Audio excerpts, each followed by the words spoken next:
This is Dr. Adam Jaffe from Montgomery Animal Hospital. I'm going to talk to you today about a very important topic and a very difficult topic. A lot of times people ask me, when should I put my pet down? How do I know if my pet's suffering? And it's a very difficult decision. I personally have had to make the decision, and I am so connected with my pet and I love them so much that it's very difficult for me to be objective.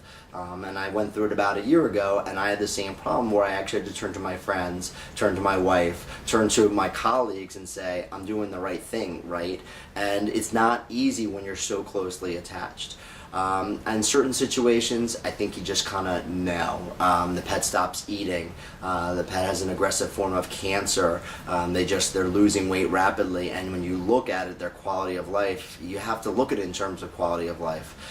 What is theirs? A sort of subjective, or a way that I tell people to kind of put an opinion on a very subjective decision is, if you're getting to that point at the end of each day, and there are 7 days in a week, did my pet have a good day or a bad day? And you know what a good day or a bad day is like for your pet.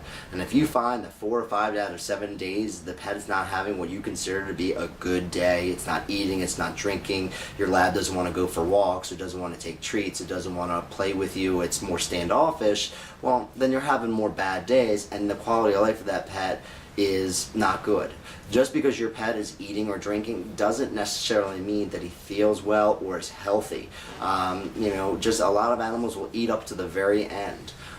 Older arthritic dogs, the brain works and the mouth works, but they can't get around and they're miserable. So you have to sort of look at it by yourself and then ask your veterinarian. We go into this business to save animals' lives, but we're also pet advocates. And if we feel that you're not necessarily doing, not necessarily doing what's right, but if we feel that your pet's quality has gone downhill, it's our job to help you to make that decision. Lastly, there are a lot of times people that, when I talk about quality of life, eventually it does get into quality of life, not just for you or for the pet, but for you as well. You have an older cat that is sick and has a disease and is peeing and stooling all over the house, or a dog that can't control its bowel and bladder function because of some process that is making them ill. Well, not only is he suffering or she suffering, but your quality of life and your family is suffering as well, and there tends to become some tension in that relationship. So you have to look at it and say, am I making the best decision? And ultimately it's about the pet, and does that pet have quality of life? And that's at least a beginning overview on what you should do. When in doubt, consult your veterinarian. They should be able to tell you, hey, this is what I would do, and people ask me what I would do, and I try and answer it as best as I could within your situation.